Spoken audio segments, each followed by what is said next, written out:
Coach, can you get us started with your general thoughts on the upcoming season? We're excited about it, about the fact that we get a chance to kind of hopefully be able to redeem ourselves this year in the tournament. But we're excited about our team. We have a lot of returners returning. We did lose 3 seniors last year. One we did lose earlier to injury. Alize Lofton, we lost her early. But after that, we had Jazz Barty and Asia Williams, who were 2 good seniors for us. But we're returning some good players with Vanessa Austin and Alexis Gilbert and Malaysia McHenry and Jasmine Johnson. So we got some good veteran leadership coming back. They should be great senior leaders for us this year too. The runners are picked to finish second by both the coaches and the media. What are your thoughts on that prediction? Well, I think it's probably about right. I mean, New Mexico State, they're returning players that have been first team all conference with the players that they have. They've been in the, in that position for a long time, and so I'm happy with where we are. Definitely want to be on top at the end, but this is a preseason, so nothing can be told from this. So from what they're picking, and it's what the coaches see and what the media see, and I think it's about right. Last season, your team was close to earning its first regular season title.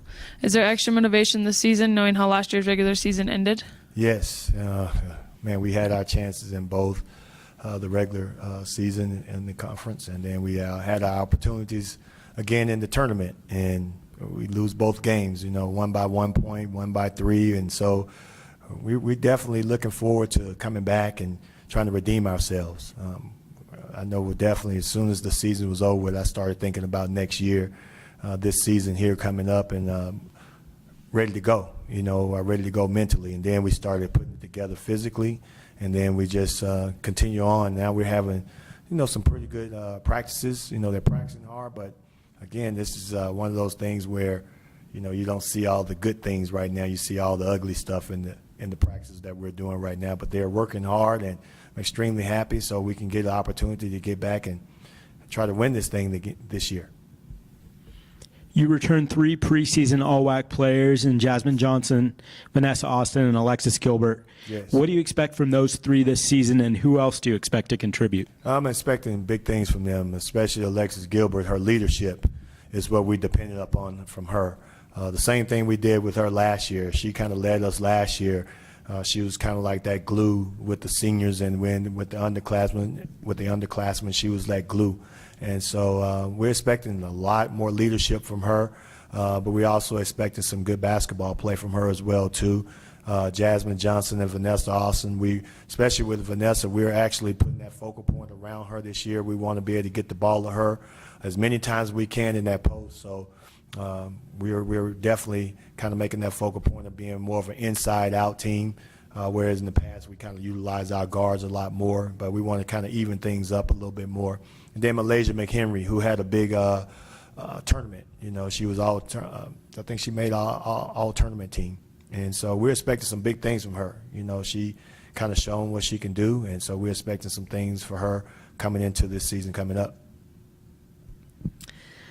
This question comes from Twitter user Elliot J. Marr. What is your team hashtag or motto, and what does it mean?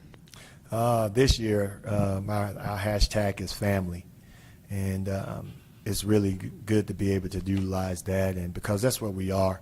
We were really, really close this year. I think this is about the closest team I've had in my 8 years, where everybody just gets along so well, and they are like sisters. They'll have their little spats, and then right back to like nothing has ever happened.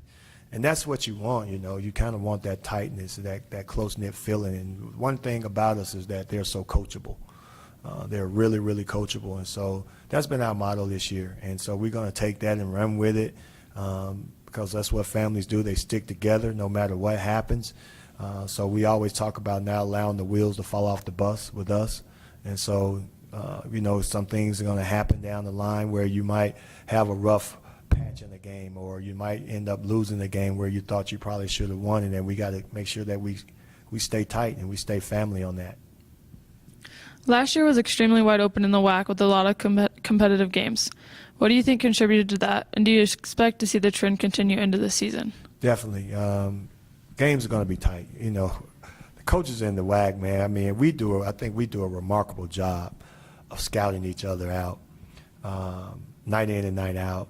And it's one of those things where you cannot be off of your game. Because if you're off of your game, no matter if you're at home or on the road, you can lose that game. And so I think the coaches do a remarkable job of preparing their teams, getting their teams prepared for on the road, you know, because the WAC is not easy. It's not easy travel.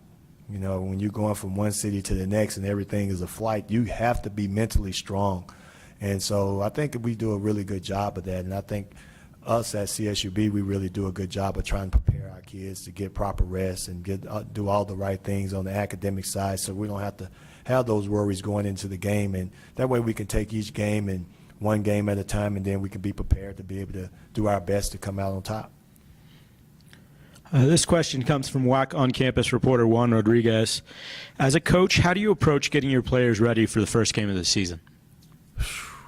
Each practice, you know, every day we try to go into practice, and we tell our players coming into every practice, you're probably so tired of me saying it, but I want them to come in giving me energy, effort, and communication.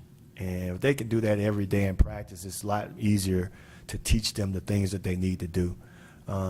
It's the days that they don't come in focused is what makes it tough. And now you have to talk about bringing that energy and effort every day. And so far, our players have been doing that. We might have one or two players that are offbeat a little bit, and you just kind of talk to them or get after them a little bit, or the other players get after them, and then it snapped right into place. But those are things that we have to do to be prepared for our first game, and just any game. We have to be ready to come on and be able to take care of those three things each and every day: energy, effort, and communication. Your son Justin is now a sophomore on the CSUB men's basketball team. What's it like seeing him grow over the years and become a student athlete at the very school you graduated from and now coach at? You know, it's just I look back at, when we first started this journey, and he wanted to, follow in his sister's footsteps, but he kind of like, in a way, didn't, because he was like, I'm a boy, I want to do my own thing. And I was like, well, son, they paved the way for you. It's not like it's basketball. It's not like it's a girl sport or guy sport. It's basketball. So why not follow in their footsteps? And it's just been a huge blessing for me, for him to kind of take note of that, and just kind of, if you talk to him, he'll tell you the exact same thing. I'm following my sister's footsteps. When they pick their feet up, I'm putting mine right in there, right behind theirs. And it's just an honor and a blessing to have him be at the same university where I played at. Now I'm coaching, and I get to see him a lot, and he stops by the office here and there. I'll be in the practice, and then just kind of watching him, and just kind of like looking at myself run up and down the floor, and just seeing him. And this year has been even more of a blessing, because he's wearing the same number that I wore in college, so that's been really good. Can you tell us a little bit about your coaching staff? Coaching staff, man, the greatest coaching staff to me in the world. To have such a staff that's so loyal, and to be by your side, and to kind of have the same heartbeat as you do, because they want it just as bad. And so it's one of those things where we are all on the same page. Zach Grasmick, who's been with me from day one, he's the guy that, he's real, the word I'm looking for, I guess he's the one that kind of makes sure everything is online, make sure everything, all the I's are dotted, the T's are crossed. He's my academic guy. He makes sure all the girls' academics are taken care of.